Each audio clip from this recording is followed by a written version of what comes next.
வணக்கம் நண்பா, நான் உங்கள் ஜிஎஸ் நவீன். மீண்டும் உங்களை சந்திப்பதில் மகிழ்ச்சி. நம்ம விஜய் அண்ணா 2 வருஷமாக முக்கி டிவிகே வெர்சஸ் டிஎம்கே களத்தில் 2 பேருக்கு இடையில தான் போட்டி. ஒன்று ஸ்டாலின் சார், இன்னொன்று விஜய். அந்த தீய சக்தியா இந்த தூய சக்தியா இப்படின்னு சொல்லி ஒரு 2 வருஷமாக வெளியில் வந்து 2 வருஷத்தில் ஒரு பார்த்தீங்கன்னா ஒரு மாதத்துக்கு ஒரு தடவை தான் மீட்டிங் வருவாப்பில். வர்றதுப்பெல்லாம் இந்த நெரேட்டிவை செட் பண்ணுறதுக்கு ரொம்ப முயற்சி பண்ணி களத்துலையும் பார்த்தீங்கன்னா அவங்க பிரச்சாரத்தை வந்து திமுக தடுக்குது. விஜயுடைய கட்சியை வந்து திமுக அழிக்க பார்க்குது. எங்கள் கட்சியுடைய வேட்பாளர்களை பணம் கொடுத்து வாங்க பார்க்குறாங்க திமுக இப்படின்னு சொல்லி எல்லாத்தையுமே திமுக மேலே பழியை தூக்கி போட்டுக்கிட்டு இருந்த விஜய் அவர்களுக்கு மிகப்பெரிய ஒரு இடியாக இறங்கியிருக்கிறது தான் இப்போ களத்தில். அந்த அதிமுக வெர்சஸ் திமுகன்னு அந்த களம் மீண்டும் மாறி இருக்கு. மீண்டும் மாறலை, கொஞ்சம் அதிமுக ரெஸ்ட் எடுத்துக்கிட்டு இருந்தாங்க. கரெக்டாக தேர்தலுக்கும் ஒரு 20 நாளைக்கு முன்னாடி பார்த்தீங்கன்னா அதிமுக அவங்களுடைய பீக் மோட் அப்படின்னு சொல்லுவாங்கள்ல, அதாவது திமுக எதிர்ப்புலேயே வளர்ந்த கட்சிடா நாங்கள் விட்டுருவோமா அந்த இடத்த, நீ வந்து திடீர்னு எங்களுக்கு எதிரி திமுகன்னு சொன்னால் விட்டுருவோமா அப்படின்னு சொல்லி அதிமுக அந்த அந்த பஸ்ஸு அந்த இது வரைக்கும் டிரைவ் ஆகிருந்த பஸ்ஸில் அந்த சீட்டில் ஏறி உட்காந்துருக்காரு எடப்பாடி. இப்போ ஸோ அந்த திமுகவுக்கு எதிரான அந்த கோட்டையை தகர்க்கிற அந்த பஸ்ஸில் ஏறி உட்காந்துருக்க எடப்பாடி கிட்ட போயிருக்கு அந்த பஸ்ஸுடைய கண்ட்ரோல். இது எல்லாத்தையுமே காரணமானது பார்த்திங்கன்னா மாரிதாஸ் வெளியிட்ட ஒரு ஆடியோ. ஸோ அந்த ஆடியோவில் உங்களுக்கு தெரியும், ராசா வந்து திமுகவுடைய கருணாநிதி ஸ்டாலின் அவங்கள பற்றி நிறையா பேசியிருந்தாரு. அந்த ஆடியோக்கெல்லாம் பெரிய லெவலில் வெளியாகி பெரிய வைரலானுச்சு. இதை எடுத்து வச்சு பெரிய லெவலில் அரசியலாக்குனார் எடப்பாடி பழனிசாமி அவர்கள். ஸோ இதை பார்த்து கடுப்பான ஸ்டாலின் அவர்கள் மீண்டும் அவர் எடப்பாடியை நோக்கி நீ ஒரு டயர் நக்கி அது இதுன்னு அடிமை இந்த மாதிரி வீடியோக்கள் எடுத்து அவங்க பேச போக திரும்ப அதுக்கு பதிலடி கொடுக்குறேன்னு சொல்லி எடப்பாடி பழனிசாமி வந்து அந்த ஆடியோவில் உங்கள் கட்சி ஆள் சொன்னதான் ஏன் நான் சொன்னேன், ஏன் மேலே ஏன் கோப்பறீங்க, முடிஞ்சு அவரை பதவி விட்டு நீக்க, அவர்கிட்ட விளக்கம் கேளு அப்படின்னு சொல்லிட்டு அவர் ஒரு பக்கம் எதிர்த்து பேச, மீண்டும் இங்கிட்டு உதயநிதி ஸ்டாலின் அவர்கள் இங்கே பாருங்கள் இவர் ஒரு அடிமை டயர் நக்கி இந்த ஃபோட்டோவை பாருங்கள் அப்படின்னு சொல்லி மக்கள்கிட்ட சசிகலா காலில் எடப்பாடி விழுந்த ஃபோட்டோவை தூக்கி இவர் காட்ட, ஸோ உடனே எடப்பாடி அதுக்கு டென்ஷன் ஆகி நீ எல்லாம் பால்டாயில் குடிச்சால் நீ எல்லாம் பஞ்சு டைலாக் பேசலாம், நீ எல்லாம் அப்பயே போய் சேர்ந்து தான் எனக்கு தலைவலியே கிடையாதுன்னு சொல்லி இன்னும் ஒரு படி கீழே இறங்கி போய் அடிக்க இன்னைக்கு திமுக அதிமுக அப்படிங்கிற அந்த களம் பற்றி எரிய ஆரம்பிச்சிருக்கு. மோடியுடைய நம்பர் 1 மொரட்டை அடிமை திரு எடப்பாடி பழனிசாமி அவர்கள் தான். அவர் சமீப காலமா என்னமா தெரியுமா சொல்லிட்டு இருக்காரு, நான் அப்படி செல்லமா பேர் வச்சோன்னே அவர் கோவம் வந்துருச்சு. உதயநிதி ரொம்ப பேசுறாரு, அவருக்கு என்ன அனுபவம் இருக்கு, என் வயசு கூட அவருக்கு அனுபவம் கிடையாது, அவருடைய அரசியல் வயசு கூட என்னுடைய அனுபவம் இல்லை அப்படின்றார். ஆமா, நிச்சயம் அவருக்கு இருக்கக்கூடிய அனுபவம் எனக்கு நிச்சயமா கிடையாது. தெரியுதா யாருன்னு?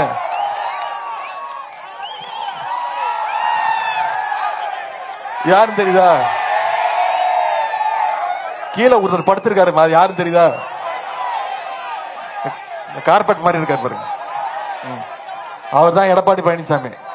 இந்த மாதிரி அனுபவம் எனக்கு கிடையாதுமா. இன்னொரு உதயநிதி ஸ்டாலின் அவர் இப்போ பேச ஆரம்பிச்சிட்டார். பால்டாயில் கொடுத்ததெல்லாம் பஞ்சு டைலாக் பேசுது, பால்டாய் கொடுத்ததெல்லாம் பஞ்சு டைலாக் பேசுது. அது அப்பவே போயிருக்கணும் மேல் லோகத்துக்கு, இங்க இருந்துகிட்டு நம்மள உயிரை வாங்கிட்டு இருக்குது. ஸோ நான் ஏற்கனவே சொன்ன மாதிரி பார்த்தீங்கன்னா தேர்தல் இன்னொரு 20 நாளில் தேர்தல் வரப்போகிற டைமில் பார்த்தீங்கன்னா அந்த களம் மீண்டும் திமுக வெர்சஸ் அதிமுக அப்படின்னு போயிருக்கு. திமுக அடிக்கிறதுனால எங்களுக்கு கைவந்த கலடா, நாங்கள் தான்டா அதில் ஸ்பெஷலிஸ்ட்டு, நீங்களாம் ஓரமாக போங்கடான்னு சொல்லி ஏடிஎம்கேக்காரங்களாம் இப்போ வந்து புத்துணர்ச்சி பெற்று அவங்க ஒரு பக்கம் ஐடிவிங்கெலாம் கிளம்பிறங்கி சோசியல் மீடியாவில் திமுகவுக்கு எதிராக எழுத, ஏன்னா இவ்வளோ நாள் களத்திலே காணும், திடீர்னு இப்படி எங்கேருந்துடா கிளம்பி வந்தீங்க இவ்வளோ ஃபோர்ஸ்ஃபுல்லாக அப்படின்னு சொல்லிட்டு திமுக காரங்க கொஞ்சம் ஷாக்காகி தான் நிற்கிறாங்க அதிமுகவை பார்த்து. ஸோ இப்படி எடப்பாடி பழனிசாமி வந்து அந்த திமுக வெர்சஸ் அதிமுகங்கிற களத்தை அவர் வந்து ஒரு மேடை பேச்சில் புரட்டி போட்டு தம் பக்கம் திருப்பி இருக்கிறாரு.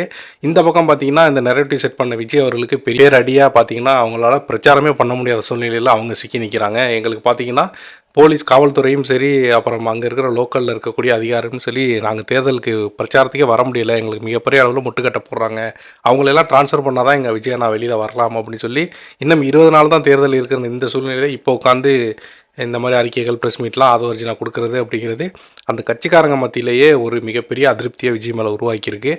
ஏன் சொல்கிறேன் அப்படின்னா எல்லா கட்சிகளும் எல்லா எதிர்ப்புகளையும் தாண்டி தான் பிரச்சாரம் பண்ணுறாங்க. எந்த கட்சிகளும் வந்து இங்கே ஆளுங்கட்சியை சார்ந்தோ இல்லை தேர்தல் ஆணையத்துக்குடைய அந்த அடக்குமுறைகளை தாண்டியோ வந்து ஃப்ரீ ஹேண்டாலாம் வந்து பிரச்சாரம் பண்ணிட முடியாது. அவங்க அதுக்கான சில விதிமுறைகள் வச்சுருப்பாங்க, சில சட்டங்கள், இதெல்லாம் தாண்டி நீங்கள் போயிடக்கூடாது, இத்தனை மணிக்கு நீங்கள் பிரச்சாரம்னா இத்தனை மணிக்கு முடிச்சிடணும் அப்படிங்கிறது தான், இதெல்லாம் ரூல்ஸு தான் இருக்குது. இது முதல்ல தேர்தலை சந்திக்கிறனால இந்த விஜய் கட்சியினர் என்ன பண்ணுறாங்கன்னா இந்த மாதிரி ரூல்ஸ்லாம் அவங்க பார்த்துட்டு இது எங்களுக்கு மட்டும்தான் போடுறாங்க போல் அப்படின்னு நினச்சிக்கிட்டு விஜய் அவர்கள் பிரச்சாரத்துக்கே வராமல் வீட்டில் உட்காந்துருக்குது அப்படிங்கிறது எந்த விதத்தில் சரி அப்படின்னு நமக்கு தெரியலை. ஏன்னா நாம் தமிழர் கட்சி பார்த்திங்கன்னா அவங்க கிட்டத்தட்ட அவங்களுடைய தேர்தல் பிரச்சாரத்தில் பல தொகுதிகளை முடிச்சுக்கிட்டு எண்டு பாண்டிச்சேரி வரைக்கும் போயிட்டு வந்துட்டார் சீமான் அவர்கள். ஸோ நாளை பார்த்தீங்கன்னா அவர் தமிழ்நாட்டுடைய முக்கிய நகரமான சென்னையில் நாளை பிரச்சாரம் பண்ணுறாரு. அந்த லிஸ்ட்டு கூட நான் அவங்களுக்கு போடுறேன் பாருங்கள். அவங்களுக்கும் கிட்டத்தட்ட விஜய்க்கு என்ன டைம் கொடுத்துருக்கோ அதே டைம் தான் கொடுத்துருக்குறாங்க. எல்லா இடத்துலையுமே பார்த்தீங்கன்னா நான் படித்து கூட காட்டுறேன். இங்கே பாருங்கள், ஏப்ரல் 7 காலைல 9 மணிலேருந்து 9:30 மணிக்குள்ளே பார்த்தீங்கன்னா மயிலாப்பூரில் ஒரு பிரச்சாரத்தை முடிக்கணும்.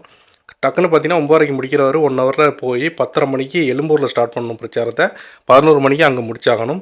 ஸோ 11 மணிக்கு அங்கே முடித்ததோட பார்த்தீங்கன்னா 11:30க்கெல்லாம் அண்ணா நகரில் போய் அவர் ரீச் ஆகி அங்கே பிரச்சாரத்தை முடித்து 12 மணிக்கெல்லாம் முடிக்கணும் அங்கே பிரச்சாரத்தை அண்ணா நகரில்.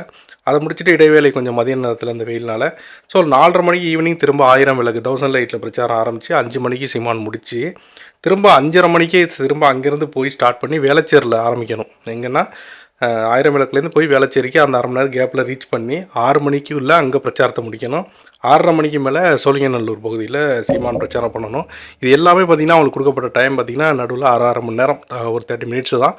ஸோ அவங்க அந்த கொடுக்குற டயத்தை இது நமக்கு கிடைச்ச வாய்ப்பு, வேறு வழி கிடையாது. இதுக்குள்ளே தான் அவங்க பிரச்சாரம் பண்ணணும். இதுக்குள்ளே தான் அவங்க மக்களை சந்தித்து அவங்களுடைய கொள்கைகள், எதிர்கட்சியின் ஆளுங்கட்சியுடைய அந்த சதிகள் எல்லாத்தையும் பேசி அவங்க வாக்கு சேகரிக்கணும். இதுதான் நடைமுறை. இது விஜய்க்கு மட்டும்தான் நடக்குது அப்படின்னு கேட்டு விஜய் ஃபேன்ஸும் விஜயும் உட்கார்ந்துருக்கிறது தான் சரியில்லை அப்படின்னு சொல்லி எல்லாருமே சொல்கிறாங்க. இது எல்லா கட்சிக்குமே இப்படி தாங்க கொடுக்குறாங்க. தேர்தல் ஆணையம்னா அப்படி தான் இருக்கும்.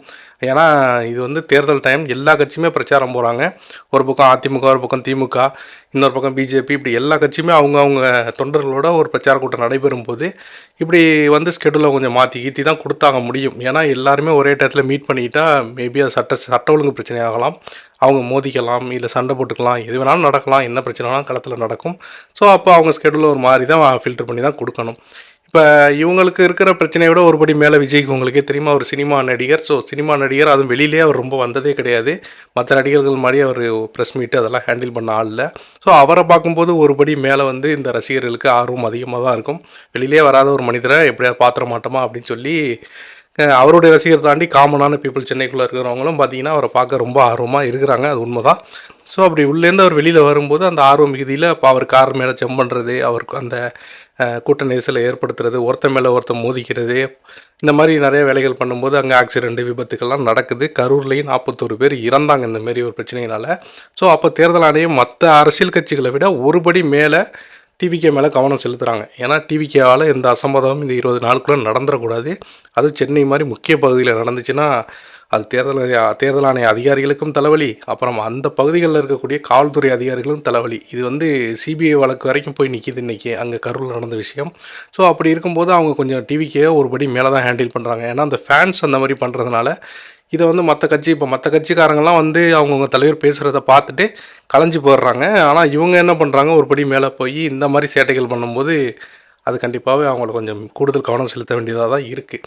ஸோ இதெல்லாம் ஒரு குறைன்னு சொல்லிட்டு இன்னும் 20 நாளில் தேர்தலை வச்சுக்கிட்டு விஜய் அவர்கள் வீட்டில் உட்காந்து இந்த மாதிரி அவரும் பத்திரிகையாளரை சந்திக்காமல் அவருடைய அடுத்த கட்ட நிர்வாகி ஆதவர்ஜினா போன்றவங்களெல்லாம் வச்சுக்கிட்டு காவல்துறை எங்களை ஒடுக்குது, தேர்தல் ஆணையம் எங்களை அடக்க ஒடுக்க பார்க்குது, பிஜேபி சதி பண்ணுது, திமுக சதி பண்ணுதுன்னு இப்படியே உட்காந்து அவங்க பேச தேர்தல் நாள் நெருங்கிக்கிட்டே இருக்கும். அங்கிட்டு எடப்பாடி அவர்கள் ஏறி உட்காந்து நான் சொன்ன மாதிரி ஏற்கனவே அந்த பஸ்ஸை கரெக்டாக டிரைவ் பண்ணி திமுகவுக்கு எதிராக கொண்டு பார்க் பண்ணிட்டாரு. ஸோ இப்போ களம் திமுக வெர்சஸ் அதிமுகன்னு மாறி நிற்கிது. இப்போ விஜய்க்கு இருக்கிற கடைசி ஆப்ஷன் என்னென்னா, நாம் தமிழரை விட அதிக ஓட்டு வாங்கி ஆகணும். இல்லை கொஞ்சம் பிசுறு தட்டினாலும் நாம் தமிழர் 3வது இடம் வந்துடுவாங்க. ஸோ இப்போ நாம் தமிழர் வெர்சஸ் டிவிகே இதுதான் சுச்சுவேஷனாக இருக்குது. இப்போ இவங்கள்ட்டேருந்து எத்தனை எம்எல்ஏ கிடைக்க போகுது, இவங்க எத்தனை எம்எல்ஏ எடுக்க போகிறாங்க, இவங்க என்ன பர்சன்டேஜ் ஓட்டு எடுக்க போகிறாங்க, இவங்க என்ன ஒரு பர்சன்டேஜ் ஓட்டு எடுக்க போகிறாங்கங்கிறது இன்னொரு பக்கம் எதிர்பார்ப்பாக மாறி இருக்குது. ஒன்று திமுக இல்லை அதிமுக யாராக ஆட்சியை பிடிக்க போகிறாங்க. கரெக்டாக இதான் நடக்க போகுது. பட் இந்த 3வது இடம் அப்படிங்கிறத சீமான் பிடிக்க போகிறாரா, விஜய் பிடிக்க போகிறாரா, இது ஒரு பெரிய கேள்வி. இப்போ விஜய் இந்த மாதிரியே சைலண்டாக வீட்டில் இருக்காரு. இங்கிட்ட பக்கம் சீமான் களத்தில் இறங்கி பெரிய ஒர்க் பண்ணி கிட்டத்தட்ட பாண்டிச்சேரி எல்லாத்தையும் முடிச்சு லைன் பண்ணி நாளைக்கு சென்னைக்குள்ளேயே வர போகிறாரு. இந்த மாதிரி ஒரு சூழ்நிலையில் சீமான் அவர்கள் 3வது இடத்தை பிடிச்சால் நாம் தமிழர் ஒரு அசைக்க முடியாத சக்தியாக மாறும். அதோடைய டிவிகேவுடைய அந்த அரசியல் கனவு அப்படிங்கிறது குழி தோண்டி புதைக்கப்படும். அதுவே மாற்றாக வேறு மாதிரி ரிசல்ட் நடந்தால் அது அப்படியே இப்போ விஜய்க்கு சொன்னது சீமானுக்கு நடக்கும். ஸோ இதெல்லாம் உணர்ந்து விஜய் அவர்கள் சீக்கிரமாக அவர்கிட்ட அவர் நெருக்கமாக உள்ளவங்கலாம் சில நல்ல ஆலோசனைகளை கொடுத்து நமக்கு ஒரு தொகுதி கொடுத்தாலும் 2 தொகுதி கொடுத்தாலும் எங்கே கொடுக்குறாங்களோ அங்கே பிரச்சாரம் பண்ணுவோம். மீடியா இன்றைக்கி இருக்குது, பெரிய லெவலில் சோஷியல் மீடியா இருக்குது. ஸோ அவங்க ரசிகர்களை அதை எடுத்து ஸ்ப்ரெட் பண்ணுறாங்க. ஸோ அந்த வாய்ப்பை பயன்படுத்திட்டு பிரச்சாரம் பண்ணுறது தான் சிறந்தது. ஆனால் நாங்கள் 5 இடம் கேட்டோம், 1 இடம் தான் கொடுக்குறாங்க, நாங்கள் 2 மணி நேரம் கேட்டோம், 1/2 மணி நேரம் தான் கொடுக்குறாங்க, இந்த மாதிரி ஸ்கூல் பிள்ளை மாதிரி உட்காந்து சொல்லிகிட்டு இருக்குது அப்படிங்கிறது எனக்கு என்னமோ என்ன எப்படி தெரியுது அப்படின்னா, விஜய் வந்து தோக்க போகிறோம், நாம் தோக்க போகிறோம். பட் தோத்ததுக்கு பிறகு ஏதாவது ஒரு காரணம் சொல்லணும்ல. இதனால தான் நாங்கள் தோத்தோம். பார்த்தீங்களா, எங்களை பிரச்சாரத்துக்கு விட்டுருந்தா நாங்கள் வந்து நிறையா ஜெயிச்சிருப்போம். எங்களை பெரிய லெவலில் அடக்குமுறை பண்ணி தான் நாங்கள் இவ்வளோ பெரிய தோல்வி அடைஞ்சிட்டோம் அப்படின்னு சொல்லி விஜய் அவர்கள் ஒரு காரணம் காட்டுறதுக்காக இப்போ இருந்தே தயாராகிறாங்களோ அப்படின்னு எனக்கு ஒரு டவுட் வருது. இந்த டவுட் உங்களுக்கு வந்தால் நீங்கள் கமெண்ட் பண்ணுங்கள். ஸோ மேலும் இது போன்ற சுவாரஸ்யமான அரசியல் நிகழ்வுகளை அப்படியே அலசி ஆராயறதுக்கு நம்ம சேனலை சப்ஸ்கிரைப் பண்ணுங்கள். முடிஞ்ச அளவுக்கு நல்ல நல்ல அப்டேட்டு கொடுப்போம், நல்லதாக பேசுவோம். நன்றி, வணக்கம்.